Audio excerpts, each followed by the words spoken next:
by It's a storm. dog.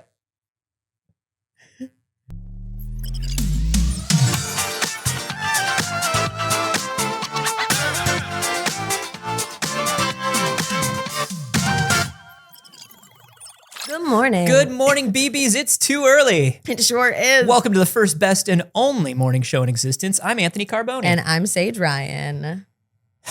Whoa, big sigh. Big sigh. What's going on, buddy? You know how my dentist told me I need to try one of those water flossers? Yeah. You ever tried one? Yeah, I use one all the time now. Let me tell you something. I was not warned about how much water comes out of the flosser Oh, yeah. or how quickly. Oh, the first time's rough. It was like first 3 rows are the splash zone. Yeah, dude. It was like, I was like a bug on a windshield. Yeah. I went and I put the little thing. It's such a delicate little thing, Saige. Yeah. It's the tiniest little thing. And I put it up close to my little mouth. And it went, and I didn't know it machine guns. Yeah. And it was like one of those dinosaurs from Jurassic Park. Yeah. It was like, yeah. and I was it's like- like putting an entire sprinkler system in your mouth. I was like, ah! That's the only way it can do it. When I was done, I looked at my mirror in the bathroom's all Oh, like yeah. covered. So here's the thing. It gets better, but it never gets all the way better. I've been using a water flosser for months, and my mirror consistently has like a splash zone. I was like, you know when you bathe a dog for the first time Yeah. and the dog doesn't know that it's coming? Yeah. That's how I was. I was scared and I was shocked and I felt betrayed and also indignant. I was so mad and I didn't know who I was mad at. It was a nightmare. But I think my teeth are cleaner. Yeah, I know that realistically, because of the many horrible sensories that I experience in this life, I will never regular floss.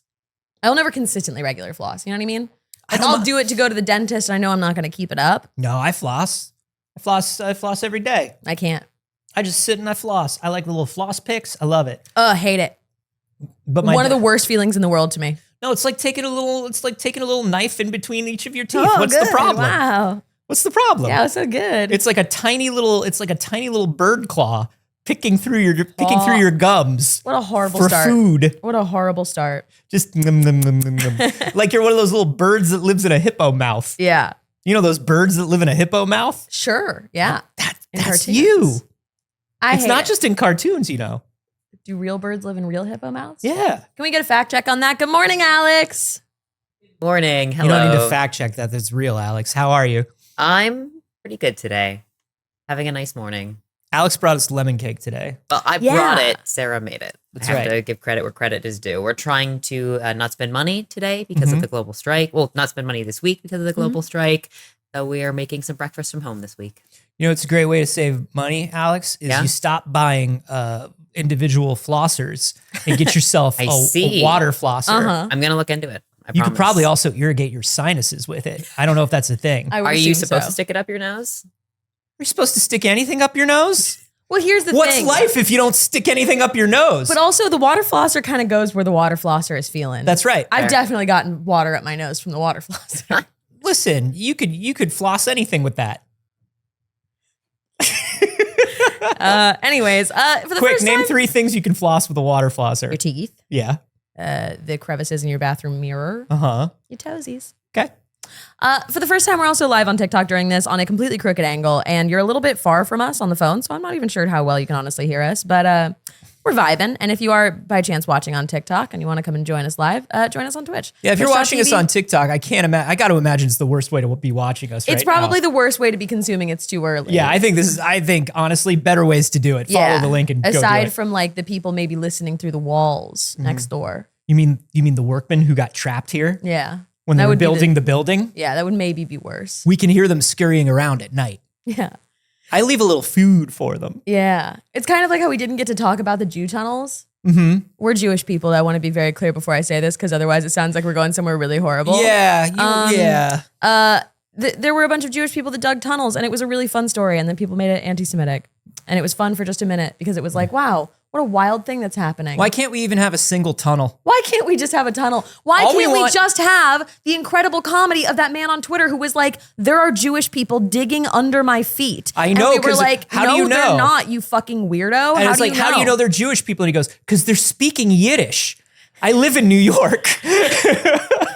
And that could have been so much fun. And it's another thing the internet took from us. Look, let us have a tunnel. Let us have a tunnel. one tunnel in New York. Listen, one tunnel in New York. Listen, if the Jewish people want to dig a single tunnel, a single secret tunnel, let us have it. Undeniably the most innocent thing that the Jewish people are doing right now.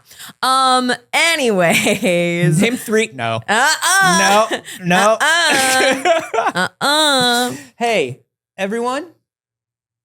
Good morning. We love you. We got a lot of news. We're going to talk about those Pokemon that are not quite Pokemon, but they are members of the National Rifle Association. We are going to be talking quite a bit about Palworld. There are many stories about Palworld today. We're going to be talking about that new Donkey Kong roller coaster. Oh my God. Looks really neat. We are going to be talking about some Avatar characters. And their Avatar posters. character posters. Look, I will posters that take every just little dropped. crumb I can get from the Avatar The Last Airbender series. I want to tell you all about something happening in old school RuneScape because every once in a while I like to cosplay as someone who plays old school RuneScape. Hey. You babes ever hear of old school RuneScape? And then, of course, there's a haunted baby inside everybody's GameCube. Only one way to find out. And, that's neat. That's neat, everybody. Hey, let's start talking about this Palworld. Okay, yeah, we there's gotta a open lot with going it. on with Palworld. I played the Palworld last week. Yep. I played it on stream. It is exactly what I thought it would be. One uninspired AA game with a really wild hook, and that's what it was. It was extremely busted. It was boring in a lot of for a lot of stretches. For a lot of stretches, yeah. So what it is, and this is part of what we're going to be talking about. Palworld is an amalgam of 100 things you've seen in 1,000 other games. Sure. Okay. None of them done interestingly, differently, or in a way where they all meld together and make them feel new. Yeah. It's basically the traversal of Breath of the Wild, but done lazily. And then all the survival crafting of like an Ark or a Valheim, but like lazily. Okay. And like some of the bits of like Rust, but lazily. So a bunch of games that you love, but bad. But like maybe you want to take all the... It's like one of those things where, you know how the Nintendo Hire This Man? Where if anytime somebody does ultra realistic whatever in Unreal Engine, people go... Nintendo, hire this man. It's like, to do what? Do what? To use the shitty built-in Unreal traversal system that you're supposed to change? To use assets from the store and way too much lighting? What do you want? The Pokemon artists are doing a pretty good job. I think they're okay. Yeah, they're doing great. I think they're all right. But like, the Nintendo Hire This Man is one aspect of it. The other aspect of it is the armchair game developers that go, you know what they should do is they should just make a game with the X of A, the Y of B, and the Z of C. And they did that. And that's all they did. Okay. Now there are Pokemans in it, and they do, you do whack them with sticks or hunt them with bows and arrows.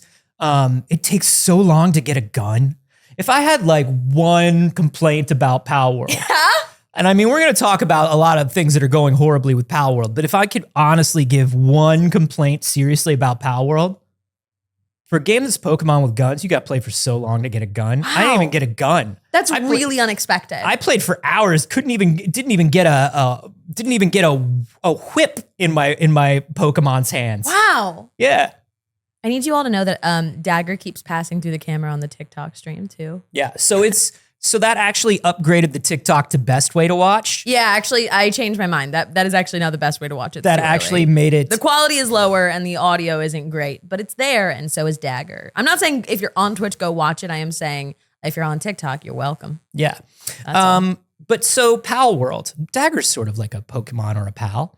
He does look like an off-brand Pokemon, so that makes sense. I would like to say he doesn't look like an off-brand Pokemon, maybe like an unreleased Pokemon that hasn't come out yet. I'd say he looks like somebody drew an Eevee from memory. He's a beautiful boy. Why don't you fucking choke? Hey, I got a question for you. Hey, you, the redhead in the front row, got a question for you. Yeah. Why don't you choke? I didn't say that that they did a bad job. You said They just didn't- off-brand. Not all. He's not identical to an Eevee. In the ways that his There features could be differ. other dog-based Pokemon. He doesn't have to look exactly like an Eevee. But he doesn't look exactly like any Pokemon. Because he's an unreleased Pokemon. He's a brand new Pokemon that everybody's going to love. He's going to take the world by He's a storm. dog. Why don't you do me and the world Yeah. a huge favor Yeah. and choke? It's a fact. He is a dog. Hold on. No. I cannot go any further down this road with you. We need to talk about Palworld. Thank you very much. That's rude of you to say. He kind of looks like Rockruff. Oh, yeah, I can see that. Yeah, except he's different. He's like a whole different Pokemon. Yeah. A whole different unreleased Pokemon. What the fuck is wrong with you people today? What's the matter with you? All right. So, a few things about Palworld. Yeah. One, beyond Anthony's review of it. Palworld sold 3 million copies in less than 2 days. That is absolutely absurd. 3 million That is genuinely ridiculous. sold on Steam. Yeah. That's not the people who are playing through Game Pass like No. me. Wow. They sold 1 million copies just in their first 8 hours. Show Saige's laptop just so we get the headline and our friend Max Scoville. Okay. Just show our friend Max Scoville talking about probably something unrelated because IGN doesn't always put related videos in there. Okay. Palworld selling 1 million copies, but the Steam servers were struggling because they weren't prepared for this game to be so big. I would not have noticed. I did not play multiplayer Okay. because you did not want to play Palworld on Friday night. So weird. So weird of you. I was busy. It's so weird of you. Busy doing what? Not making Pokemon build you things factory-like. Mm-hmm. So what were you doing? Nothing that matters. That's right. I know. I didn't notice any server issues because I wasn't playing multiplayer. Mm-hmm. I noticed 100,000 other issues. Yeah. Well, maybe some of my stuff was server related because I was getting a lot of glitches where like, I don't know, it would just say that there weren't things in my inventory when there Okay. were. I would go to throw a Pal Sphere, which is different than a Pokeball, Sure. legally. And worse in It's- every way. It's a Pal Sphere. And I would go to throw a Pal Sphere, and I had Pal Spheres in my inventory. And when I went to throw it, my little guy would he'd take his empty hand and go, huh? Don't have nothing. And I'd be like, you have 3. I know, because I made squirrels build them for you. Uh-huh. And it wouldn't let me sometimes it wouldn't let me sleep. Okay. I'd go to sleep and try to like start the day cycle over. It wouldn't Yeah. work. All kinds of like weird little things. Sometimes it would just glitch out. And with a new game, it's hard to know what about the game is broken and what is server related. They had over 300,000 concurrent on Steam alone That's a lot. on launch day. That's a lot. When when we get those Xbox numbers, I think those are going to be pretty ridiculous as well. Yeah. And one of the things is, it's still in beta. It's still in Early early access. So who knows? It could just be busted. So I'm very curious to see because like with the immense amount of sales that they have, in contrast to this kind of like janky game, you know what I mean? Like things that they used like recycled assets for, things that were just like unfinished or lazy that you're describing. My question is, with this huge influx of cash from Steam sales, like there is a huge fucking influx of cash. 3 million copies times $30, $40. Yeah, and then whatever, Steam's cut is or whatever. But besides that, that is no matter what, a huge influx of cash. And my question is, do they go in and go, oh shit, this was a silly, thing that we were doing. Now we have to make this a real fucking game. Or are they like, thank you for the money? I don't think Thanks. so. I don't think it's either because number one, they did make Craft World, which did get multi-platform launches and a bit of promotional space. I mean, at least on my PlayStation in the PlayStation Store, I saw a little focus on it. So this ain't their first rodeo. Yeah. I think they basically thought this is good enough for now. Start the money machine. Yeah. Start the ball rolling, and we will fix it if people keep playing it. Yeah. That's the way. That's the other thing with these like smaller companies that do games as a service, I'm always a little bit wary of a smaller company that tries to do a persistent multiplayer game Yeah. because they either don't have the experience like you're saying, or they're a company that has the attitude, if this thing takes off, we support it. If it doesn't, we cut it loose. And it's like, we have to be real that it's a meme game. So It like is. that's going to come and pass. And then I'm curious to see how many people hang on. And it was really going to be dependent on beyond the meme. Is it a really fun game? And it's sounding like, no, it's not a terrible game, but not better than anything in anyone's Steam library. I think they believe this is my take on it, having played it for a few hours and having watched some other people play it. People are responding to this more positively, at least the people that have been playing it have been responding to it more positively than I expected. Okay. There is a lot of game in the game. There are a lot of mechanics and systems and things like that. Sure. There's no balance or anything right now, but it does feel like they are trying. They are putting an effort forth. To them, I think it's more than a meme game. To them, I think it really is like, this is a huge thing. They are literally the people that think, you know what Pokemon games are missing? Why can't I put my Pokemon in a little work camp? Like, why am I running around buying Pokeballs when I could have these Pokemon making Pokeballs for me? You know? Sure. They're people that genuinely think that way. Why don't I have Pokemon hunt other Pokemon for me? Horrifying. That's the Sigma grind set. Alex, back me up. That's the Sigma grind set. Nope. Okay. But I will say, for people that knew what kind of game that they wanted, it is what we were talking about at the beginning. I want the crafting of this with the traversal of this with Pokemon. There's no polish or creativity to this at all. Yeah. Whatsoever, which is why I'm not surprised that people are disliking it. Yeah. And the backlash is so huge. I mean, I expected backlash. I expected this to be a game that like 50% of the people that played it because they were like, this is weird and this is a weird, wild, potentially bad take. I want to see what it's like.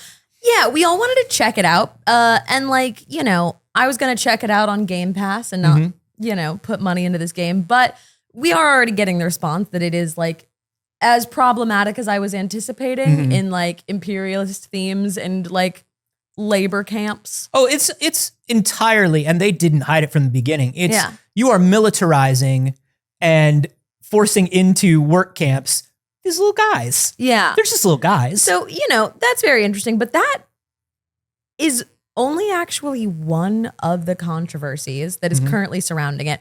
And shockingly, not the biggest. I did think that the like imperialism in the game would be like the main problem that people had with it.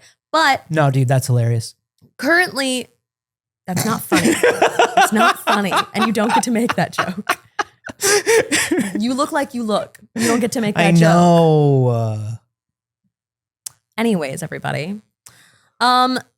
With that, and I know. Have you ever seen a little kitten? You ever seen a little kitten building you like a rocket launcher? No. Akodoroku said, yeah, it's a feature, not a bug. And I know that.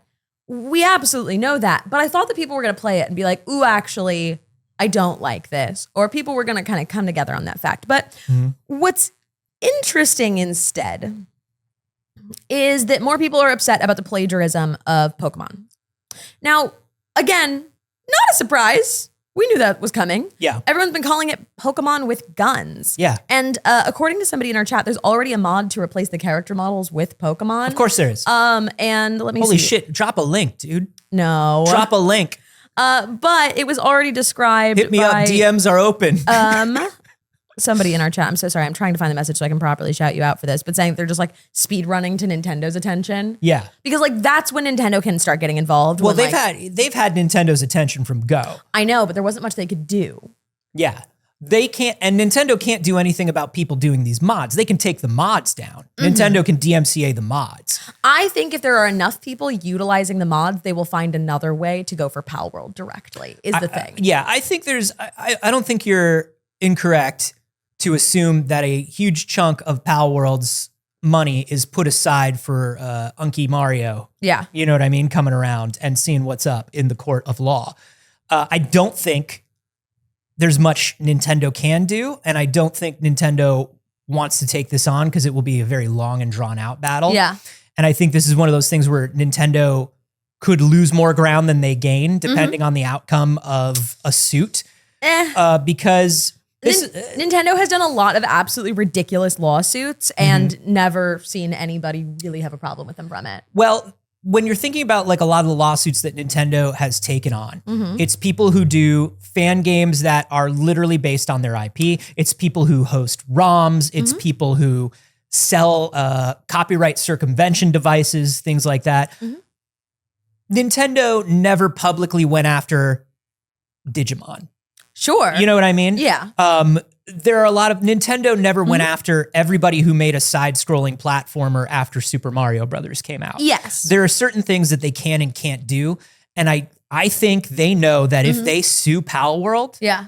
all of a sudden Palworld is making double the money. And they don't want to do that. Depends on when they do it. But Yeah. I think the difference is too with people who make these kinds of content is in the same way that we see when Disney decides to step in, when a lot of these large corporations do, is when you are doing something that is detrimental to the brand. So Right. if a lot of people are using this Pokemon mod and they can prove that Palworld is selling better because people are, comparing it to and using the comparison of Pokemon, and then you have Pokemon with guns, which is very avidly, the antithesis of Nintendo's kind of structure and the way that they build their IP.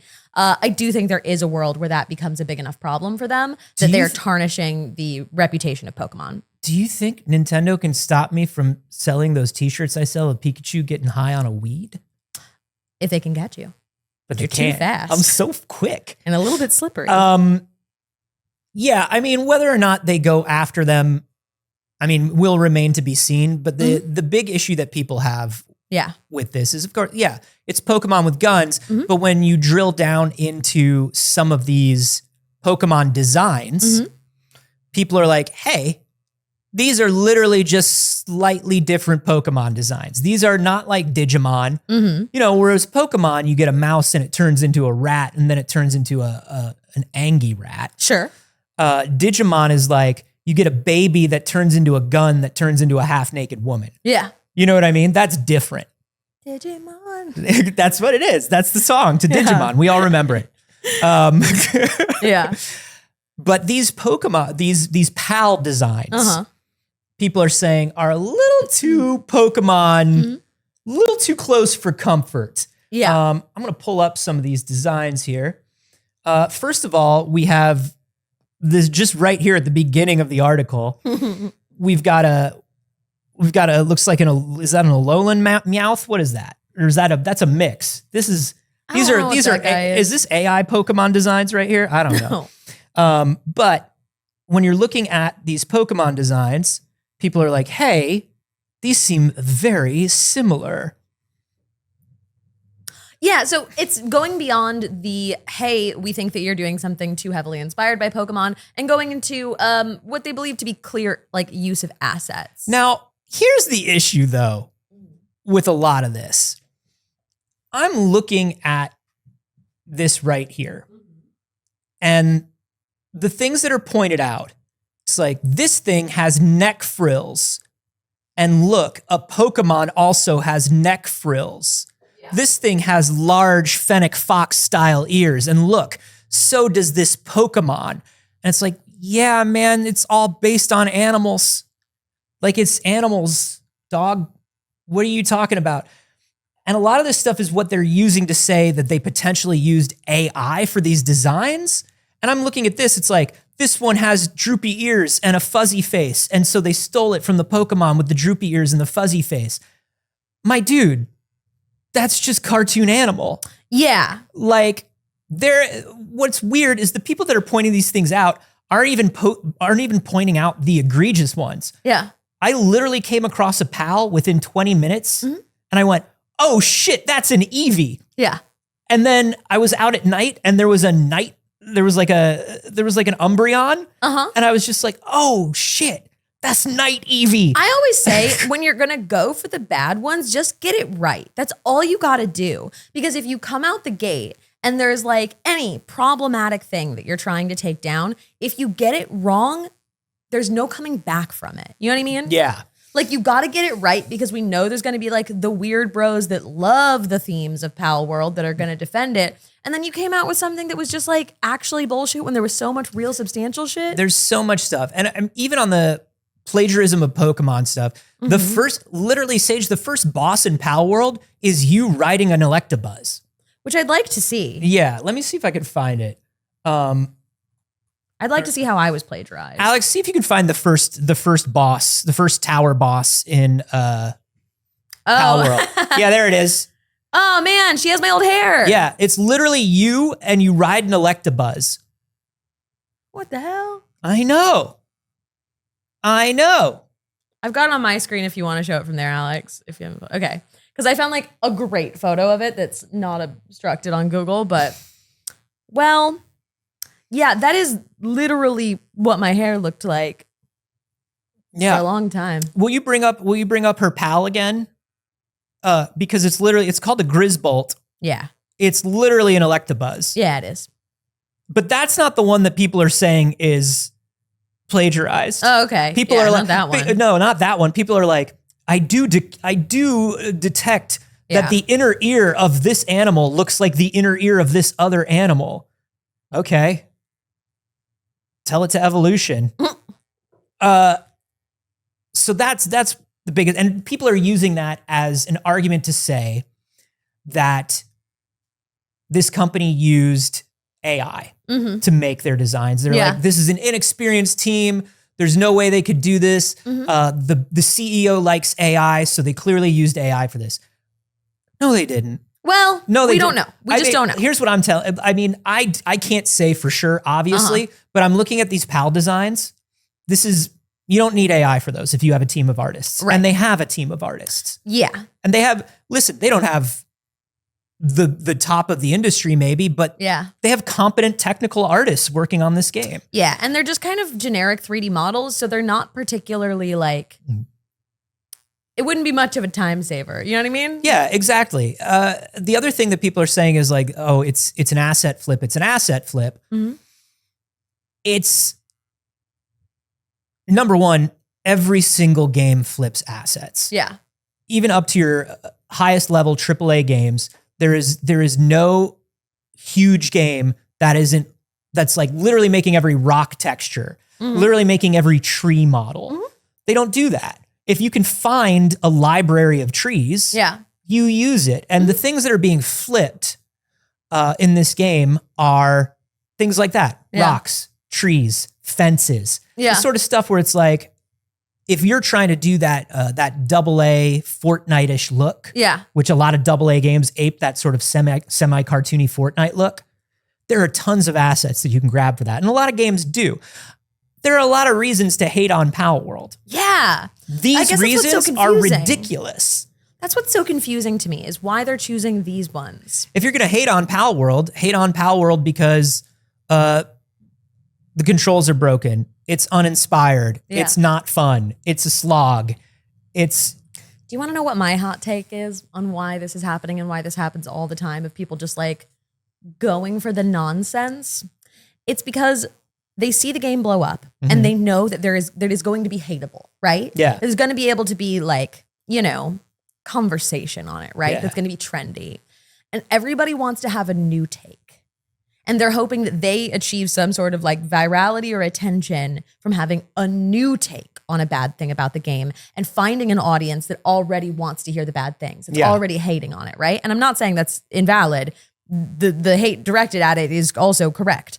But what I'm saying is these people who are like, yeah, but look at this like texture under the ear or like my suspicion on this model, as opposed to the things that are provable and legitimate and larger problems like the imperialist themes of the game, are just people that want the attention of having pointed out something new and bad. And then they get the like little boost in the good guy community of, we all hate this game. And I found another reason for you to hate it. Oh yeah. If you're the person that can figure out that these pals were made with AI, ooh, wouldn't that be great? Right. I don't think they were. I I don't know. I haven't played the game. And I think when it comes to AI art speculation, we're in a really dangerous place right now where everybody thinks that they can spot AI art and most people definitely cannot. They cannot. And we continually see artists being called out like, well, this is AI. And then artists being like, it wasn't AI. The amount of times I've seen people go like, this is, oh my God, AI wrote this. It's like, no, man, have you ever read a corporate email? Yeah. AI wrote this statement from this company. No, probably not. Probably not. You most likely cannot spot AI. Like I can say with almost complete certainty, you probably cannot spot AI. And that's why people are afraid of it. You know what I mean? Like if it was obvious, it wouldn't be a concern. With that, there's a lot of things. And there are also those like detection softwares people are using that are also highly inaccurate. Oh yeah. I've read so many stories about particularly people in college. Yeah. People at a university level who are writing papers, turning them in and the paper says that's AI. And you're like, no, it's not. Yeah. I'm just not a good writer. That's why I'm here at college. Yeah. Stop it. It's genuinely wild. And if I can make a recommendation to the BBs, don't do that. If you suspect something might be AI art, just we can only do what we can with the information that we have. You have to call the fire department. It's damaging to artists to randomly make an accusation of AI art without any actual knowledge. Something is AI art. You have to call the fire department. A fire inspector has to assess whether it's AI or not. You can't just run around pulling the AI alarm. Okay? Everybody call your fire department and just call them to let them know that you appreciate them. It's Lopo says, is every strategy game with their colonist aspirations bad then? I find that a weird statement of the theme behind the game. I mean, the game is literally about like conquering, enslaving, and labor encampment. Okay, yes. That's like a key aspect of the game. But they're your pals and your buddies and they want to do it. But here's what I'm going to say. Themes in and of themselves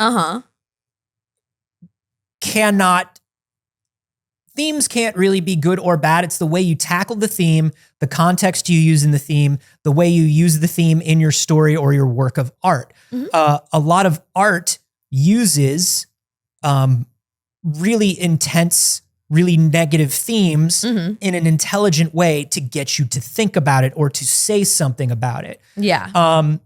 So no, not every crafting game where you show up on an island and build a village is bad. Sure, but Blade of Creation wants to argue that it's no more about enslavement than Pokemon itself is. They're literally in labor camps building guns. Bad take. I mean, look. Bad take.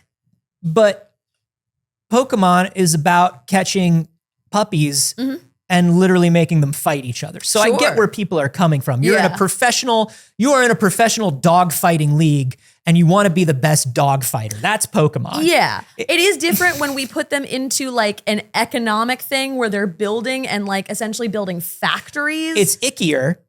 It's just different. It's just different. And the other thing is the way that it comes back to what I was just saying. The way that Pokemon takes on those themes. Yeah. The way that they make sure that you know that everyone in the world of Pokemon really loves and respects Pokemon. Yeah. And the way every main character in every Pokemon game shows like how much you love your Pokemon. Like everything from taking them to a little picnic to taking them to the park and raising them like pets and like sort of putting out there that they're naturally competitive and those sorts of things. It makes it feel a little different than. And the other thing about catching a Pokemon is like you get your first Pokemon. The Pokemon help you catch the other Pokemon. There's no point in Pokemon where I fire a cannon at a Pokemon to catch it, or I literally beat it with a stick, which is what you do in Palworld. Or you capture another human person. I did capture another human person. So you can argue for the things that are wrong with Pokemon, but you cannot argue that these are the same wrong things. Yeah. And it has to do with the way they handle it and the tone of it. If you play Palworld and you're like, I hit this animal many times with a stick and now I'm going to make it cook food for me so I'm not hungry. Yeah. Don't you ever leave there, keep cooking food or I'm going to hit you with the stick again. Yeah. That's different than Pokemon. Yeah. It's a little different than Pokemon. It's definitely different. And I know that people get into this place where they don't want to hear something bad about something they like and they feel the need to really throw down about it. And people can disagree with the thing you like. And if it makes you feel bad when you hear facts about the game, that's on you and not on us, actually. You also don't cook and eat a Pikachu, Yeah. which you remember how I was like, I wonder if you get to cook and eat the Of course you do. Pokemon? Yeah. You do. Okay. So, and it's not the marketing of the game. It's not a misrepresentation of the game. The game has been played. There are problems with the game. And if hearing about the problems with the game makes you feel like you got to defend the game, maybe you know inside your heart that you also know there are problems with this game. Yeah. I don't know. Search within your heart. If and you leave me alone. accidentally knock out a pal, Yeah. its body just stays there. That's disgusting. And you've got to if you don't want to look at it, you've got to push it away.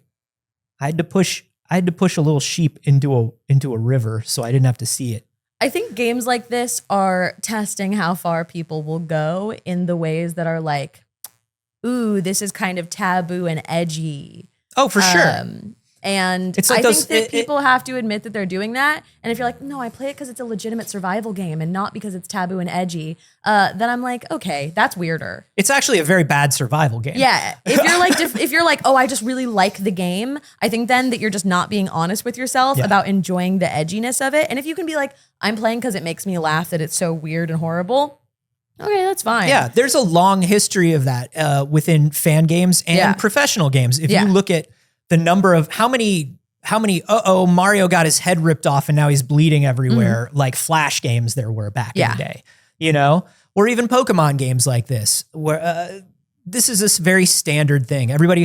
Mickey Mouse goes public domain and all of a sudden the Steamboat Willie horror game is ready to go. Yeah. Winnie the Pooh Blood and Honey was ready Right. the day that Winnie the Pooh went into the public Yes. domain. And people aren't like, actually, I just really appreciate Blood and Honey as a piece of art and media. Mm-hmm. No, they're like, that's, a This- weird thing of you ruining a thing from my childhood. And maybe that's part of why they like it. Yeah. And that's fine. And if it also turns out to be good, that's fine. That doesn't happen very often. Yeah. When your whole point is just look at this thing I made edgy. Yeah. But anyway, I think that the concerns about Palworld are not unfounded. I think that they are legitimate. Yeah. But everybody online is getting very worked up about the wrong things about it. Yeah. Just the wrong things. Yeah.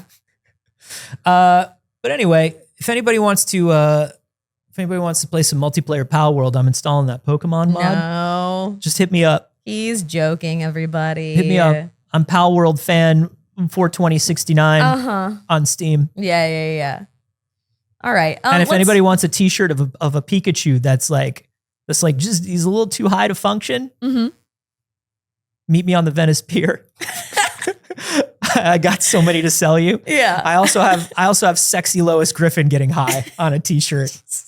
And SpongeBob. They've always got high SpongeBob for some reason. Yeah. Because SpongeBob's high as fuck. Yeah. You all right. know. Let's talk about another game. Let's bring it back up a little bit. Okay. I want to talk about a game that is coming in June to Steam. That is something that is a very Saige game for Sages. Okay. It is one of my lovely little talkie point and click kind of visual novel games. Yeah. It's called Vampire Therapist. Okay. And you're a therapist for vampires? All right. For hot and sexy vampires? Are you a cowboy therapist? I think you are also a vampire. And a cowboy? There's a lot. I mean, There's a lot going on. I don't know if you need to be a cowboy vampire therapist for vampires. I don't know. Look at this. You're doing a little couples counseling? Sure. Do a little couples counseling? That's just what you look like. Are you the one on the right, maybe? No. No. No, you're definitely the one on the left.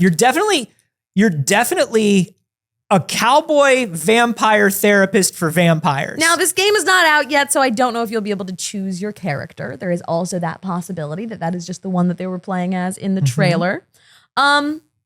But yeah, so essentially you therapize vampires and you deal with the terrible troubles of being eternally young and you talk them through it.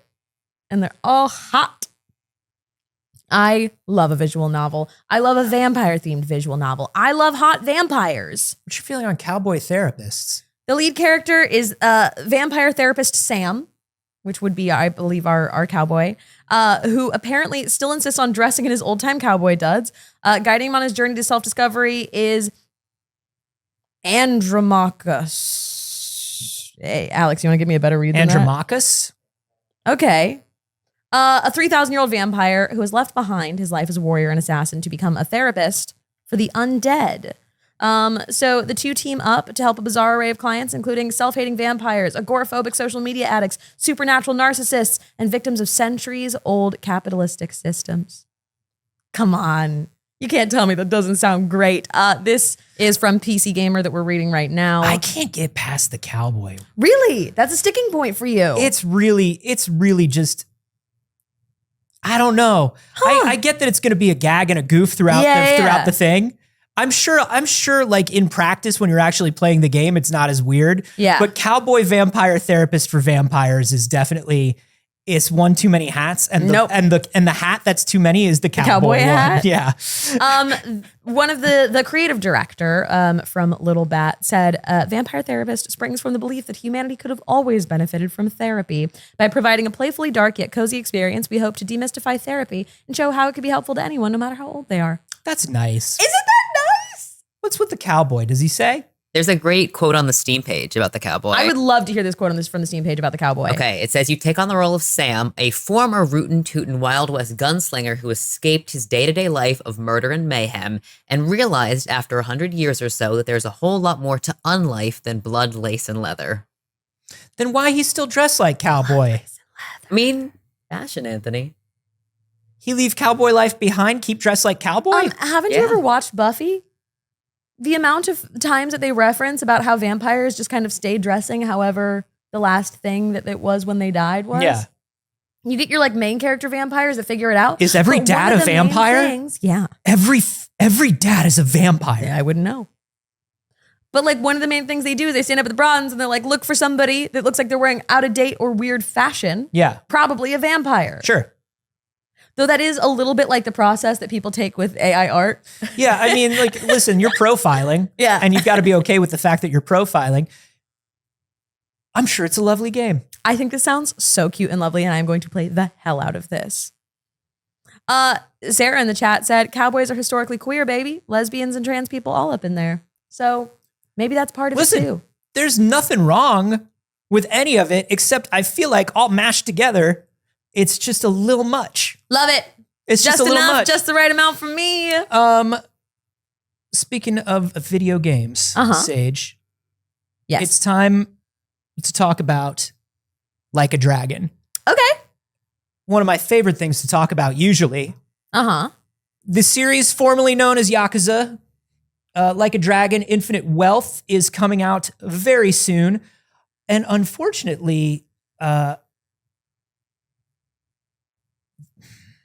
there's a little bit of a nickel and dimey process that we don't normally see in the Like a Dragon games that I cannot get behind. Like a Dragon is locking New Game Plus behind basically a $15 paywall. If you want to play New Game Plus, which Like a Dragon players do, they want to play it multiple times. Yeah. You have to buy either the digital premium or super amazing or whatever version. On what I'm guessing was already like a $70 game. It's probably like a $50 game, $60 game, yeah. That's rough. $60 game, so you got to pay for the $75 version to play New Game Plus. It's very weird. I don't love it. This is not a trend that I want to see. This is not a trend that I want to see, because if this works for them, it's going to become a standard practice. You know what I mean? Maybe not all at once, but when a lot of developers see, ooh, they were able to charge for that New Game Plus. Yeah. Really putting the name Infinite Wealth to the test. Yeah, right? A name and a promise. And here's the thing. I don't normally do New Game Plus.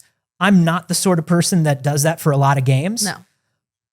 I wouldn't mind if you knocked $15 off the regular price, and then we're like, if you want to do New Game Plus, pay for that. But don't make me pay for a standardized feature. You You know?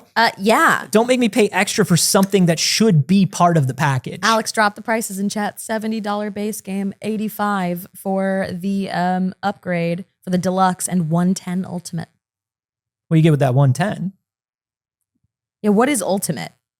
And don't Doesn't even spend say Probably yet. an extra, $100 on a probably key. 3 suits. Yeah. Probably 3 suits and a crab. Jesus. It says in the Ultimate Edition, you can customize your party's look with outfits and swimwear, get legendary summons, resort guests and special boosters, and increase your in-game playlist with classic karaoke tracks. Okay. And then just in the Deluxe and the Ultimate, you get a bonus dungeon, special summon, outfits, New Game Plus. and That's more. ridiculous. That's absolutely fucking ridiculous. I don't think, like, you're making gameplay features and then you're locking them behind $110 price Yeah. tag. I don't mind things like, there are some things that I don't mind, like the extra karaoke tracks. That's cool. Because there are always a ton of karaoke tracks to begin with. Sure. And so if you're somebody who likes to do the karaoke games and you want to pay for a bonus karaoke DLC, I think that's fine. Yeah. If you're the sort of person who wants to pay for bonus costume skins, I think that's fine. The thing that really bugs me is bonus dungeon Mhm. and New Game Plus. I Yeah. really do hate that kind of stuff. Yeah. I really do. I don't know. Yeah, I think that that's trash personally. And I hope that it doesn't go well for them so that it doesn't become a model Yeah. that they think that they can move forward on and that other games take, note of. Yeah, and that's something that Slammin' Kablammin said in the live studio audience is that it's a huge staple with these games, New Game Plus. Yes. You put hundreds of hours into a Like a Dragon game. Yeah. And so taking that from like the most hardcore players, Yeah. which make up, people who love Yakuza, and they make up probably most of the sales. Absolutely. I have to agree with Distort in the live studio audience who said, this screams of BMW installing heated seats in cars and then charging you to use the heated seats as a subscription. Yeah, It does scream of that. But what about the time that BMW put a free BMW for Mario to drive in Mario Kart? Do you remember that? Mario could drive a little BMW around. Yeah, I would say that balances out the charging a subscription for their heated seats. Probably, right? Probably, Because yeah. Mario had a little BMW. Yeah. I don't need my car to function, but I need Mario's car. I only want the best for Mario. Yeah. That's ridiculous. And I genuinely hate it. I think that, as we talk about with games, we talk about with movies, as we keep astronomically rising the budgets of these games, they continue trying to justify it by raising the prices. And it's going to get to a point where that is absolutely unsustainable. Make more mid-budget games. Stop raising budgets on everything. Yeah, knock it off. Technology continually becomes more accessible and easier to use. So stop inflating budgets unnecessarily to set unrealistic sales goals that you have to meet by nickel and diming and absolutely squeezing every penny out of your customers. I'm sorry. I just looked it up. I was misremembering. It was actually Mercedes. Okay, so fuck BMW. So fuck then. BMW. Yeah. Yeah, it was actually Mercedes that lets you drive their cars in Mario Kart, and it's adorable. It's really not. Hey, It actually looks weird and out of this world. It doesn't look like in Mario World. I don't like it at all. Hey, I don't even think it's a good character. It's not even a good model of it. hey, you, the redhead in the front row. Beat you to it, asshole. Choke. We'll get banned. I'm flipping you off. I know. not We'll the get chat. banned. They're particular about how you respond to the chat, Anthony. Oh. Hi, chat. Hey, not What? your TikTok account. Not my circus, not my TikTok account. Anyways, all true. My circus. Mine. Fucking listen. All right. Yeah, I don't like it. Yeah. I'm just going to go ahead and say I don't like it. Here's, on the flip side of that though, here's a nice thing. Yeah. If not a nice thing, A new let's not call it a nice thing. Let's call it the appropriate thing. Yeah. Let's call it a company doing the appropriate thing. Yeah. And we love to praise companies for doing the appropriate thing For doing the bare minimum. because nobody else does the bare minimum. And Yeah, so I it kinda, guess. I don't know, at least want to let them know that it's important that they keep doing the bare minimum. Anyway, if you pre-ordered Mhm. the PS5 remaster of The Last of Us 2, Mhm. and you already own the PS4 version, you had to pay full price to pre-order. Yeah. Sony has refunded all of those pre-orders, and they said, hey, you just have to pay $10 for the PS5 upgrade. You will still get all of your pre-order bonuses. Yeah. Everything is exactly the same as it was, except now we're charging you $10 instead of the $50. That's 60, great. 70, 90, Who knows $100. how much What a does a pre-order video is? game cost anymore? $1 million is Like how much a video game costs $38 million now. is what it Yeah. costs to buy a single video game. So this is kind of cool. That's neat. It is, one of those things again that we're like, yeah, that's just the appropriate thing. But a lot of people are not doing the appropriate thing. So I guess we'll take what we can get. I guess we'll count that as a win.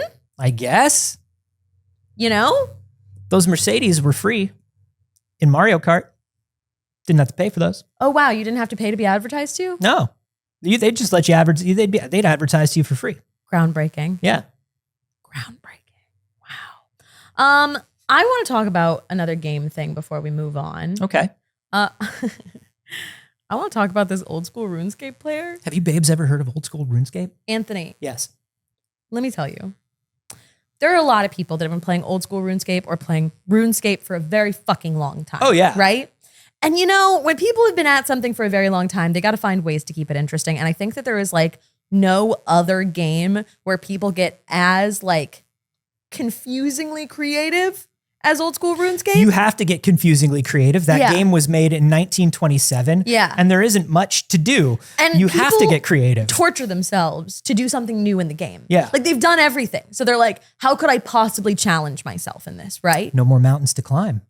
Well, No more vistas to see. they do keep finding new mountains. They keep making up new mountains for themselves. So this guy on old school RuneScape has set out to pickpocket 1 million NPCs and specifically to complete this very strange set of original items that you really shouldn't be able to get this way. Mm-hmm. So it's only to complete the collection of items, but it's going to take probably 1 million pickpockets to do Gotcha. so. It's a full set of something. Yeah. The something is rare. There's Uh-huh. no reason these NPCs would have it in their pockets.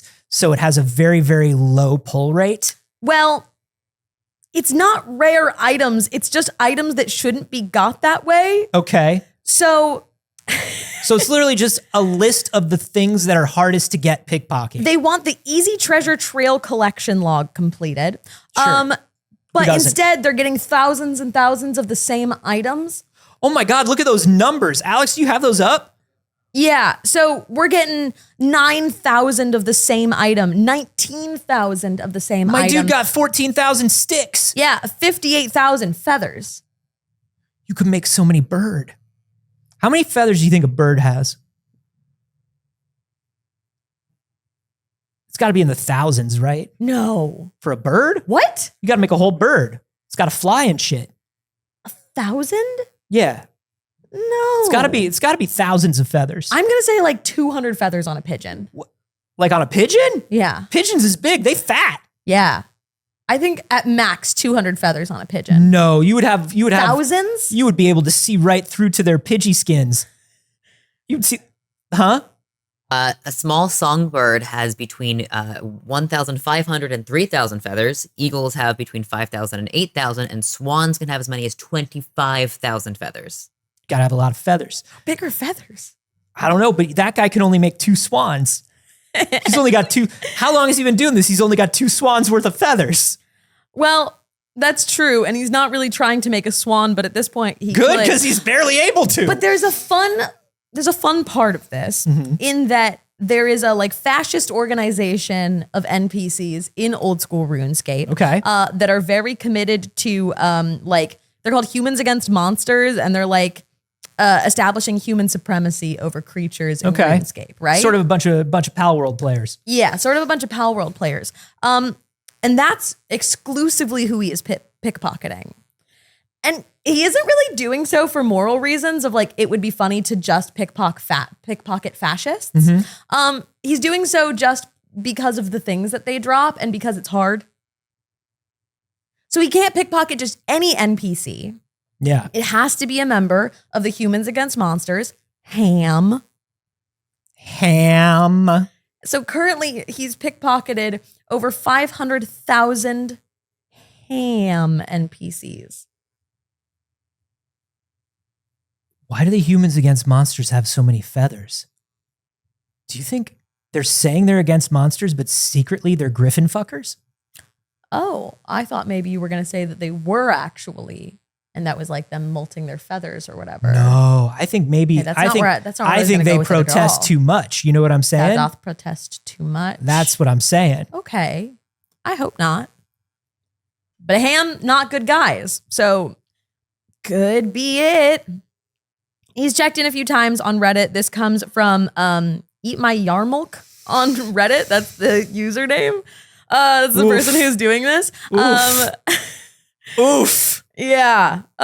Which is, a very, very Reddit name. Yeah. Really rough. And they say that this is just their grind right now. They've got like 10,000 shrimp.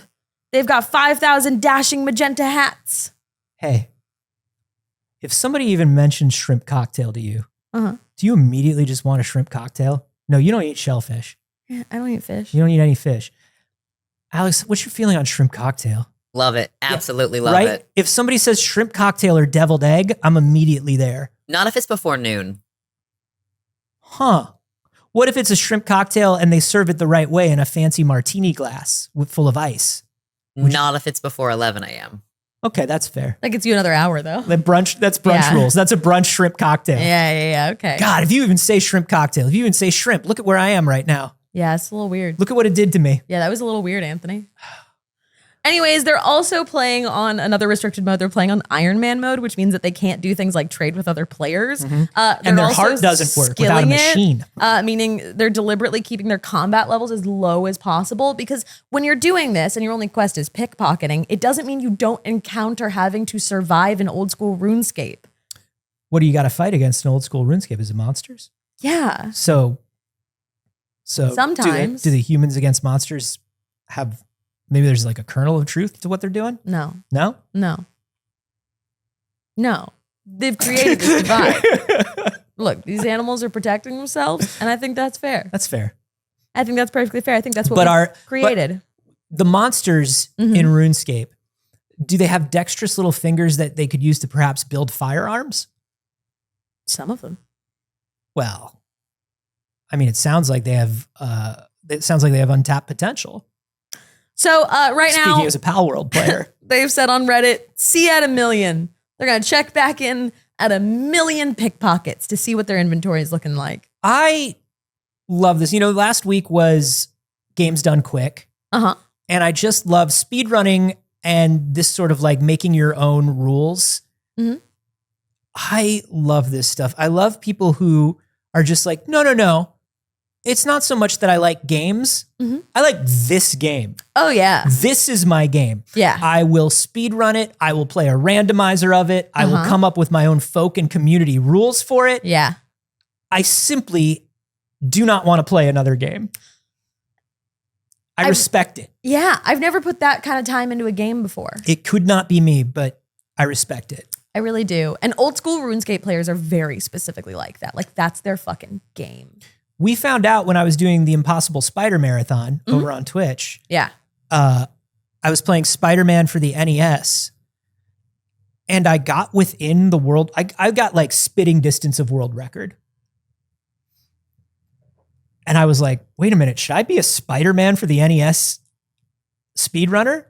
And then I said, no, because then I'd have to play Spider-Man for the NES again. Yeah. What a terrible game. Yeah. And that's why I respect speedrunners, particularly the people that speedrun really weird and bad games. Oh, yeah. Or the people who do things like this with like RuneScape. I'm not calling old school RuneScape weird or bad. No, but they're playing it in a way that is like objectively torturing. Yeah. And they're just like, this is what I do. I never finish a game and want to start it again. No, very rarely. Like I'll come back to games. Yeah, I'll come back to games. But I never do multiple playthroughs in a row. It's not like pulling up the end of a roller coaster and being like, one more time. No. And I understand why everybody last year was in a big rush to, I finished Baldur's Gate. I'm doing my next playthrough of Baldur's Gate.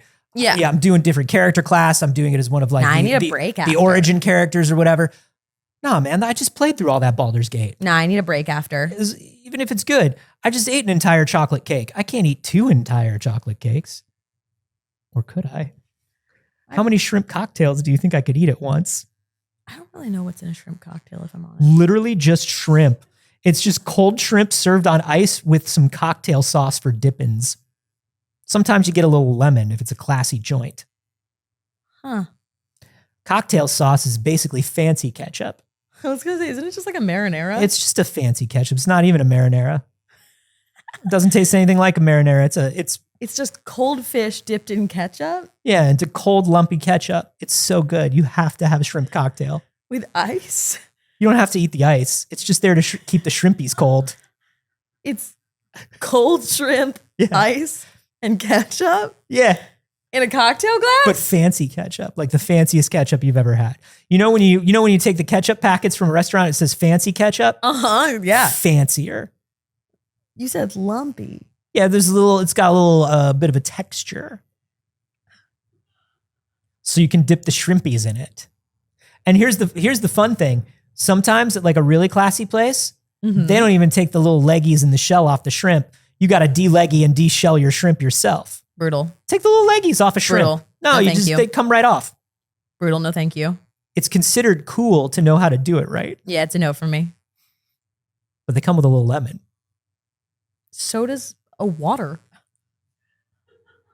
So does the literal tap water that they give you at a restaurant. Sure. But that water, it does come with ice. But that's only... Okay, so the ice and the That's lemon... 1 out of 3. I mean, the ice... 2 out of 5. The ice and the lemon are like, you're like 40% of the way to a shrimp 2 cocktail. out of 4? But here's what... That's 2 out of 4. Here's what I'm going to tell you. You're already halfway to a shrimp cocktail. Why don't you try one? I've got all the good parts. Turns out you already like shrimp cocktail. Except for the shrimp in the cocktail. You don't know. You like ketchup. Not a lot. No, but you don't dislike it. Sure. I'm coming in at a flat neutral on ketchup. That's so right, but really strong towards the shrimp cocktail. This could take your ketchup love up to like a 6 from a 5. It's that good. I'm doubtful once you said lumpy. This is a little lumpy, No. but like on purpose. It's not like accidentally lumpy. How you feel about a deviled egg? Hate 'em. What about an onion soup in a bread bowl? No. You don't like anything classy. Those are the 3 classiest foods. This sounds like the menu at like the soup plantation. Yeah, on the fanciest night ever at the soup plantation. A deviled egg, a shrimp cocktail, Yeah, and a French onion soup in a bread bowl? that's right. If you have all 3 of them, you can summon the greatest chef. Because those are the fanciest foods. Gordon Ramsay? That's right. Gordon Ramsay in a monocle. Calls you an idiot sandwich. That's right. All right, well. Deviled eggs are delicious. Sounds like the catering of a funeral. Buddy, I can't wait for a funeral. All the free deviled eggs. Love a wake. They got so many shrimpies. Anthony. Yeah. You ever go to a really fancy funeral and they have soup in a bread bowl and everybody's sitting having their soup in a bread bowl and you go up to the casket and you're dipping your bowl in your soup and you're paying your respects and you get a little bit of the soup on the body. Soup at a Funeral is the name of my first album. Everybody at a funeral just eating soup. Please take a program and a spoon. Head on in. What? Why are the spoons with the soups? Why are they at the door? Because otherwise it's too much. Everybody gets one spoon. What do you need more than one spoon for? It's a funeral. How many spoons are you going to use? That's rude. Ideally, none. Then how are you going to eat your soup? I'm not. I won't be doing it, actually. That's disrespectful to the dead. Well, I love to disrespect the dead. It was their last wish that everybody have this delicious soup. Now, this went from a funeral tradition to like one specific person's funeral. Well, At this particular funeral, yes. But like, yeah, it's pretty standard. Okay. But like for some They were people, a fan of tradition. for some in people, that's the life. most important part. Some Yeah. people on their deathbed say, I can just, one thing that makes me feel better is picturing all of my friends eating soup.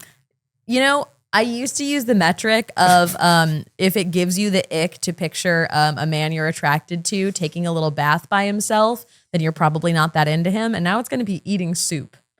When I take a little bath, I have one of those old style brushes for my back and a little washboard for my clothes. Yeah. So if you got the ick, you're not that into Anthony. Ladies.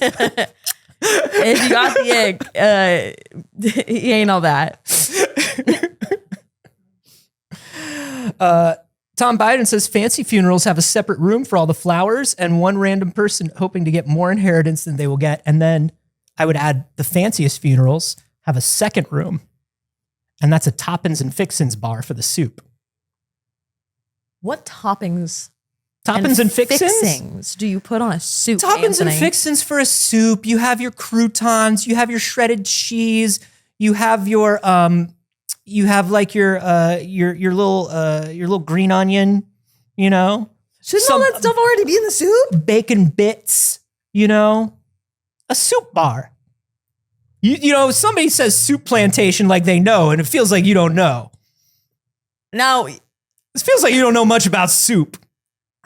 It feels like you've never gone out for a fancy soup. A fancy soup does not have a soup bar. Are you telling me, classy lady like you, no one's ever respected you enough to take you out for a really fancy soup? At a soup bar? Yeah, in its Where own- the toppings you have to reach into and sprinkle upon your own soup? Saige, Like If a they- yogurt land? Saige, if they don't take you to a place where there are tongs for the toppings, they don't respect you enough. Like a pinkberry? Yeah, it's like a Pinkberry for soup. Where do you think Pinkberry got the idea? Somebody at Pinkberry was eating their soup and they went, what about this for frozen yogurt?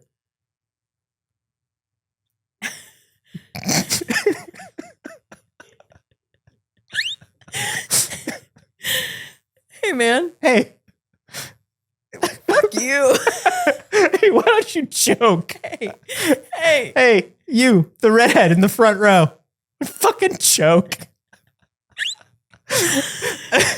We got age restricted on TikTok. That's why I had to get up and get the phone earlier. And it was because we kept saying the word guns about Palworld and probably also all of the fuck you and choke of it all.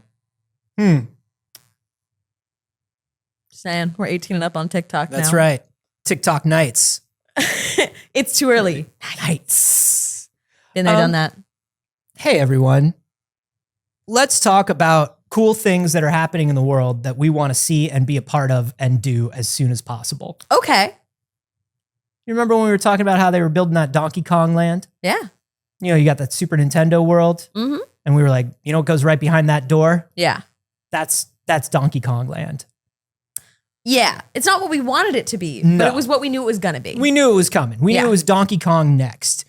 We were like, wouldn't it be cool if there was a Donkey Kong coaster and it was mine carts? And we're like, that obviously has to be what it is. Yeah.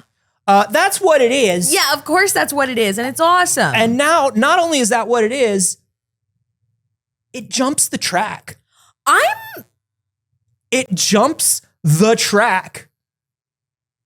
I'm thrilled. I'm excited. I'm nervous. Please take a look at this animated graphic of how the technology works. Yeah. Basically, you are on what you think is the track, Uh-huh. but the minecart is actually on like a pole Yeah. that's on a second track underneath you that you can't see. Whoa. And it's going to let the minecart do things like spin around and jump the track. Yeah. So there is both a video of like the graphic of how it works, and there is a video of like the actual ride. And if you were to just watch the one of the actual ride, you would be like, how the fuck is that happening? Yeah, you cannot How see is that it. possible? You cannot see it. They hit it so good. That's so clever and so cool. I am so excited for this. Yeah. This feels, I mean, look, obviously the Indiana Jones ride walked. You know what I'm saying? Yeah. This is so huge. I am ready for this. And I think like having gone now to Super Nintendo World, Uh-huh. having ridden the Mario Kart, Yeah.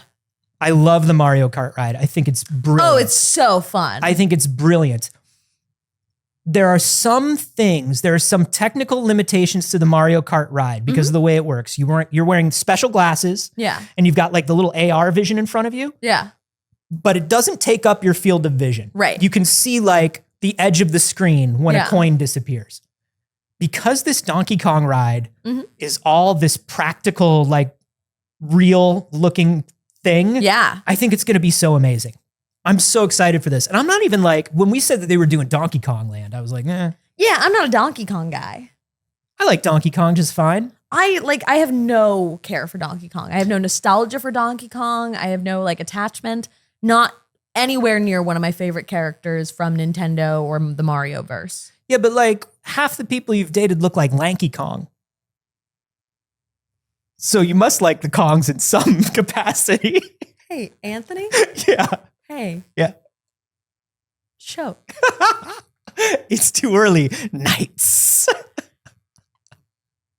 How absolute dare you take your off-brand Eevee and get out of my studio. Not my boy.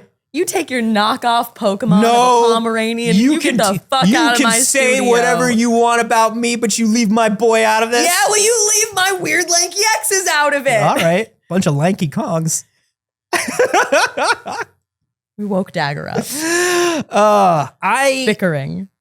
I'm very excited for this ride. I'm not a Donkey Kong guy, but I'm very excited for this ride. Yeah, this is fucking awesome. This is the best possible thing they could have done with the Donkey Kong IP for a theme park, in my opinion. There's no way we're getting it here. They will have to tear down part of our Universal. Yeah, there's just kind of nowhere for it. Universal is just too small. We've got the teeniest, tiniest little Super Nintendo world. We do. Where it's butting right up against like other people's property and stuff. And they literally can't build anymore. It's a tiny place. It's in like the hills of Los Angeles too. So like there's just kind of nowhere to go. It's not like, oh, like buy out the land next to it. It's like, that's not viable. No, like, that's actually a major intersection. We can't buy it. Yeah. There's nothing we can do. Yeah. I mean, there are definitely things that I'm going to be honest, could go and that may be controversial when I say it, that they could expand into. The Terminator is fun, but its time has come. Its time has passed, in my opinion. I think it's been here long enough. It's done enough. Yeah. And the Terminator ride isn't that great. And it doesn't work very often. No, it's not that great. The Transformers ride is more broken than it is working. I agree. And even when it's working, it's the Transformers ride. Yeah. We still have the Mummy, don't we? I think they'd have to tear something else down before they tore down the Mummy because the Mummy isn't adjacent. The location of the Mummy. But I am like, we could start refreshing some things. Here's the thing about the Mummy ride. The Mummy ride is like, whereas the Mummy movie is certainly inspired by Indiana Jones, but is its own wacky, wonderful, bisexual thing. Yeah. The Mummy ride is just the Indiana Jones ride, but somebody made it for $50 in their backyard. Yeah. It's all cardboard and UV light paint. Yeah. And it's not great. Queso said, what Terminator ride? That's been gone for years. No, it hasn't. We went on it last time we were at Universal and we got stuck on it. We didn't go on a Terminator ride. I went on a Terminator ride last time I went. I don't remember. Yeah. And it got stuck for a minute. Oh. Yeah. Our friend who works at the park was like, as a heads up, if it stops here, you might get stuck for a while. Oh, no, that was Transformers. I was on that with you. Transformers. Yeah, not the Terminator ride. That was Transformers. No, I think they're right. I think Terminator may be gone. There was a Terminator show that was a Terminator show. There's still a big area that looks like it's dedicated for it. I think we still have it. I think Florida doesn't have it. I don't know. Here's the thing about Universal Studios. Yeah, that was Transformers. A lot of it is not great. Yeah. I have a season pass. A lot of it is not great. Yeah. You have season pass Universal? Yeah, it's like I did that thing where if you're a resident and you buy like 1 day ticket on your way out of the park, they literally do like this, psst, hey bud. If you give me another $40, you can just come back whenever you want. Yeah. And I'm like, do you have blackout dates or can you kind of go wherever? I have blackout dates, but like if I want to go and go to Mario on a Tuesday morning, I can. Yeah. If I want to go watch the Waterworld stunt spectacular and get one of those giant Waterworld beers, I can. And that's what's important. That is what's important. I haven't done never it. want to go on the like busy times anyways that they're usually blocked out for. So that's fair. No. But we do have friends at the park too that can get us in. We're very lucky. Yeah. But yeah. But now I just walk up. I go, hey, why don't you let me have one of those $20 juices from Mario? Yeah. You know- Kinso said the Terminator show is now the Minions thing. Oh, Minion, banana. That's right. There is. I also look. Secret Life of Pets. Here's my hot take. I don't think the Simpsons land is cool. I get doing Simpsons, and I'm not a Simpsons fan, but I get doing Simpsons. But I think what they did with that that whole upstairs Simpsons area, boring. Boring. If you're not a Simpsons fan, I think if you're I think it's boring. Listen, everyone I know who is a Simpsons fan is just like, holy shit, I'm gonna get the big donut. I'm gonna go get the I think beer. you should have those things. But when's the last time that you went on the ride? That giant fucking Simpsons ride. As a Simpsons fan, I know you are. It took me a long time to even ride that ride because out of respect for Back to the Future, one of the greatest rides ever made. That was a phenomenal ride. It's the same ride, Yeah. but they haven't. Nobody suggests going on it when you go to the park. Nobody. The problem with the Simpsons ride is that it's all on a big, giant, rear projected movie screen. Makes a lot of people sick. And they have not replaced the bulbs in that projector or aligned the focus in that projector for like years. So it's like when you go to like an uncle or a grandma's place and they got one of the first home theaters back in the day. Sure. And they're still using it. And they're Yeah. like, look, it's like being at the movies. And it's like the blurriest, messiest thing you've ever seen. Yeah. That's the Simpsons ride. They could also stand to oil those carts a little bit. Yeah. Ooh, that's a herky-jerky ride. Tom Bidan said there's a whole wasted space dedicated to the turf wizards that could be repurposed for something more fun. I genuinely forgot. You know, that I forgot it was there. Turf Wizard Land prints money. As like It's the only thing that makes the money. Go Well, to the now park Nintendo. and like never go into that area. Like as like I'll go to the park occasionally. Like I said, we have friends that work at the park that are very kind to get us in.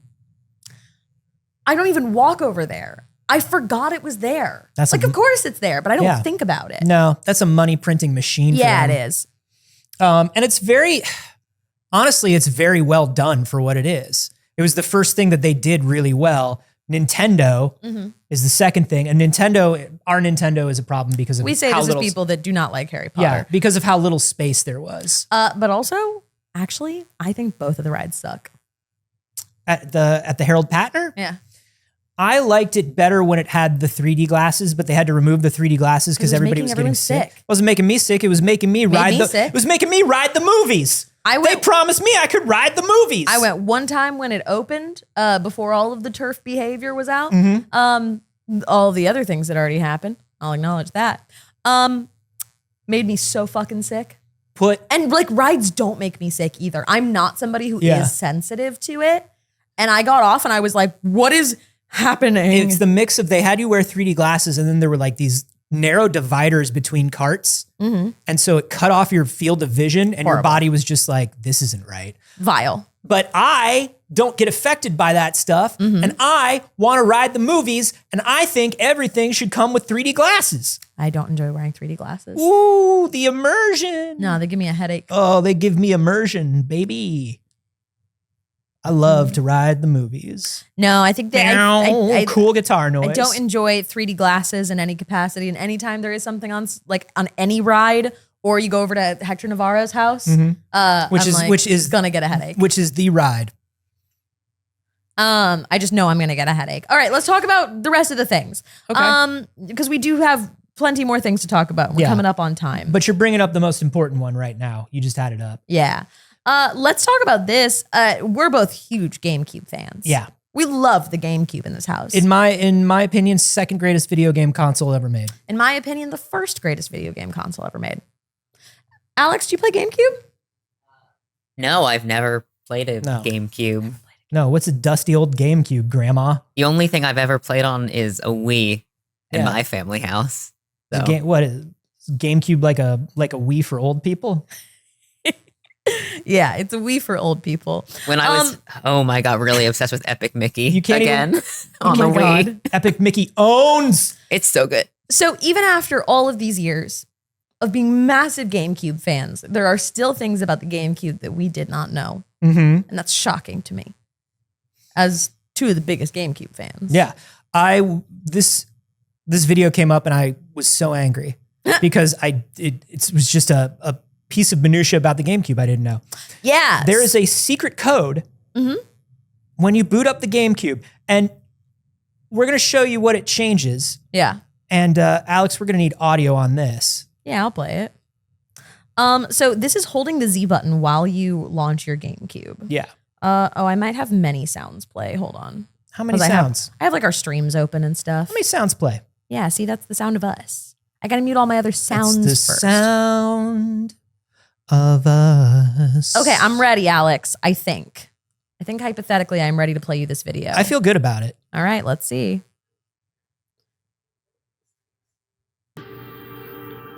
What?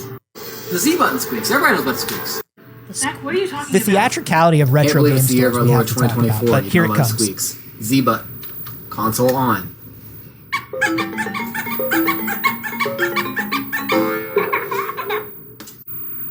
Why would it do that? Yeah. To kindle joy. I don't Yeah. What? Yeah. What? Baby squeaking GameCube. So a bunch of I people never knew. a bunch of people were like, no, that's not fucking real. And then they tested it on their own and it is. It's real. You just hold down Z and your GameCube has a haunted baby in it. That's so great. Yeah. Look, I think of the GameCube partially as a Luigi's Mansion box, so it already had haunted babies in it. Yeah. So I'm so excited. I think everything that's fun is at least 20 to 30% haunted by a baby. Yeah. You know? Yeah, I'd say so. The Queen Mary, Mm-hmm. the GameCube. A soup funeral for a baby.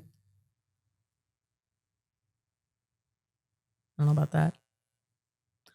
Yeah, isn't that absolutely bananas? I love this. And I realized after I saw this last night that I don't currently own a GameCube. And I went to go, I was like, I got to do this. And then I was Yeah. like, on what GameCube? No. Gotta get a GameCube. I've got a GameCube. I know you've got a GameCube. I got to get a GameCube. I really, really want to get one of those custom shell GameCubes. I don't want to do it to my GameCube is the problem, so I'm gonna have to buy another one because I have my personal GameCube from my childhood. Yeah. And I don't want to touch it. But I do want a pink one really badly. Yeah, the I replacement want one of shells are those good. custom replacement shelled pink ones. They're so cute. Like that console in particular of all consoles looks so good in pink. It's like ridiculous that they didn't just make one because it looks so right. Yeah. So correct. I really want one of the Spice Orange ones. I've always wanted a Spice Orange GameCube. I'd like to get a Spice Orange GameCube with a matching Game Boy player. Yeah. They're very spency right now, though. Yeah. GameCubes. We had 2 GameCubes over the course of the GameCube's lifespan. My brother got the purple one, the classic, and then spilled liquids all over it. And I got a silver one. Yeah. Which we all shared. The but special edition silver one, which had limited edition on the box and was for sale the longest and sold the most number of GameCubes. yeah, limited edition. Limited edition. Ooh. I just love all the fun little auditory tricks and treats Nintendo puts into things. I love it. Like even on the GameCube, that the ambient noise in the background of the GameCube's menu is just the Famicom Disk System startup sound, slowed down 8,000%, chopped and screwed. That's so cool. Chopped and screwed. Lo-fi, Yeah. Lo-fi slowed down 8,000%, no thunders. Reverb. Yeah. You got to make sure it says no thunders. though. Yeah. Yeah, I gotta get a GameCube. I love that this happens. I also love that happens. I think that's fucking neat. Should we look at these Avatar posters? Heck yeah, we should. I think we gotta. I think we're gonna run out of time to do another fun thing, so we'll save it for Wednesday. Look, there's not a lot of new information. Right now, we're just in the final stretch leading up to the Avatar: The Last Airbender live action Netflix series. So we're taking everything we can get because I fucking love Avatar: The Last Airbender. This franchise means more to me than anything in this world. So truly everything is a big deal for me. And we just got some cool character posters. Yeah, this is the key art posters for 4 of our main characters, and they look amazing. Yeah. Like we knew. Can you pull up my screen, Alex? Just so we can scroll through as we're Yeah. looking. First of all, we've got our Aang here. who we knew this kid looked perfect. Yeah, that's Aang. I was That's just like, literally Aang. I was like, paint an arrow on that kid. He's done. He's good. Can we be showing the posters? Yeah, let's just stay on it. Absolutely gorgeous. Love the art style of the posters too. Oh my God, I love it so much. The backgrounds are good. Perfect costuming. I'm very, very excited. All right, let's see Katara. Next we got Katara, and I love her just like, wheep, Yeah, her little wheep. I think that it's absolutely gorgeous. I think that they put so much I can tell that they've put so much thought into these characters, into representing their personalities in this. And I feel like they just really did cast a group of kids that you look at them and you're like, yeah, that makes perfect sense. Like I see everything about Katara on your face. And the nice thing about Katara's costume here is you always want to see what they're going to do with animated costumes when they bring them into live action. Yeah. They did a great job of keeping it the way the animated series is, but adding just like the details and the embroidery and the texturing Beautiful. to the actual fabric itself. Like it's a little bit of like a waffled fabric because, it's supposed to keep her warm. Yeah. It's really nice looking. I love it. Next, we've got Sokka. I think he looks phenomenal. He looks amazing. I think he looks incredible in this. Like, I think this was, and I'm not a Sokka fan. This was one of my favorite of the posters. Look at the attitude on that kid. Right? Look at the attitude on that kid. Right? Perfect. Absolutely perfect. Love the boomerang. Love the setting that they put him in. It just makes sense. I think the stance is phenomenal. I think his outfit also looks phenomenal. Yeah, once again, just the little details that they add Yeah. to make everything just textured and real. And I'd love to, I'm sure they're going to go into it a little bit more with the costume designer. I'd love to know more about the patterns they used and why they used them because Yeah. I'm sure it's connected to things. Real fucking cool. That stance is so sick, and the angle they shot him from makes him look comes so the cool. boy. Zuko This is dope. is so fucking This is rad. dope. Zuko's so fucking cool. That is so brutal, in the Yeah. poster, and it's so representative of season 1 Zuko. And it's so interesting because they have to show how horrible Zuko is Yes. to get the transformation that we get of him. And So cool. I love it. With the last Airbender movie, we really did fumble an amazing Zuko. Dev Yeah. Patel yeah. had could have really been. Yeah. Could have really been. But this looks like an amazing Zuko.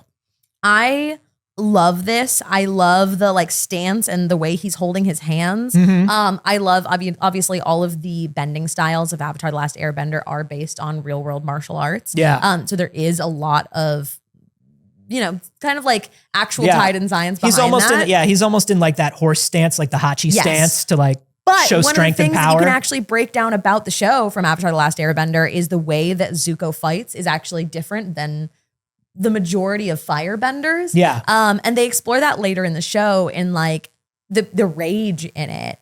And how he literally can't bend when he's not angry because he never learned how to properly control an element like everyone else does. Yeah. So you can see that I think in his stance in a really cool way. Yeah. These are great. These are great. Love it. That's the last one. Yeah. I'm excited to see it. It's right around the corner. Yeah. Yeah, it's February, I think. Isn't it next month? Yeah, I think so. Hold on. What's our release Yeah, date? February 22nd. Yeah. God, that's so soon. Dang, that's ridiculously soon. That's so soon. That's I hope literally a month from now. I just want it to be so good because I want to get to live action Toph. That's all we want. Truly, I need it to be good enough that we get to also see a live action Toph. Yes.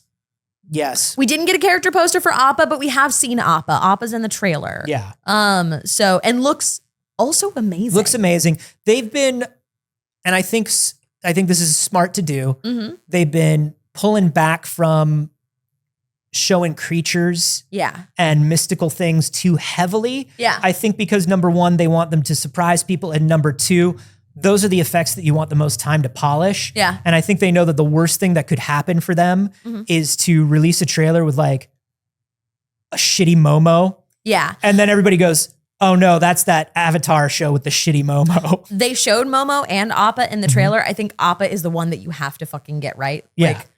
as an Avatar fan. Oh, 100%. Like that's where I draw the line, truly. And I think that it did look really, really good. Yeah. These little brief fleeting looks are the way to go right now. I am so excited for it and I hope that it's so good. And I am trying to like keep my expectations measured, which isn't terribly hard to do if you've seen the live action Avatar: The Last Airbender movie. No. Or many Netflix anime adaptations or cartoon adaptations. But then you go, I mean, they did One Piece. They did One Piece. I mean, they did One Piece. They got 6 good One Pieces out. So maybe. I don't like how cynical everyone is about it. No. Because this franchise is so important to me that I have to give it the chance, and no one can rain on my parade about it. No. Quite simply. And you know, I'm Leah Michelle. No one can rain on it. I think, except you can read, we're very good, I think, you and I, about not getting too hyped. Yeah. But I also always wait until something is out Yeah. before like heavily judging. You know what I mean? Yeah. I hate to watch one trailer and go, ooh, that's going to be bad. Yeah. Like, that's a bummer. That's no fun. Every once in a while, Madam Web. Madam every Web- once in a while. Madam Web is a different story. Every once in a while. and Madam also, can I just say, You may. Madam Web looks exactly like what I want out of a Sony Spider-Man universe movie. Which is bad. Yeah, listen, I'm just looking for more Morbin. Yeah, that's it. Looking for more Morbin time. I'm looking for Morbius, more like most Bius is what I'm looking for. Hey, there you go. Anyway, shut up. It's time for us to go. It is time for us to go. Thank you so much for joining us. If it's your first time here, come back and join us again on Wednesday. We're live at 9 a.m. Pacific. Yeah, cowards. And if you don't catch the show live, you can listen to it in podcast form on Spotify or for free on the Patreon, or you can catch it on YouTube. Or maybe you're Wow. catching it on YouTube right now. And if so, hey, thank you so much. We love ya. Catch it on an unmiked TikTok stream. Yeah. Hey, I was told they could hear us pretty well. We did it. They just aren't getting these mic qualities. So if you were watching on TikTok and you are like, man, I would love to watch this show, but better, you should check it out on Twitch. That's right. That's cool. That's available to you. Yeah. And hey, we just want to thank you all for coming by. Yeah. You know, we make a show so people will watch it. And if you're watching it, that's all we could ask for. Although we could ask for more. We could ask for more. So if you wanted to do more than that, you can go to patreon.com/pixelcircus, where you get a bonus clip from this show every week. We also just did an update with me and Kaylee. We did our first little State of the Circus update in a little while. So there are a bunch of secrets about what's coming up for the year over on the Patreon right now. And that is available to all paid members. That's so right. starting at the lowest tier and for $5 a month, you get something from us every week. That's right. All right. Thank you to everybody who tweeted, who tweets or shares when we go live. Thank you to everybody who shares stories in the Discord. We really appreciate it. Join that Discord. It's free real estate. There's no reason not to be there. Thank Yeah. you very much. And hey, speaking of free real estate, where are you when you're not here? Come see my seminar at the Airport Hilton about how to get started in real estate and flip houses for no money and become a millionaire instantly. It works. And also, You can find me everywhere on the internet at Carboni and on Twitch at Anthony Carboni. Twitch, you cowards, it's mine. Give it back to me. you can find me everywhere on the internet at Not Saige. I stream on my channel, usually Monday, Wednesday, and Saturday, but I'm prepping to move, so my schedule's all wonky. I don't know. I'll see you when I see you. How about you, Alex?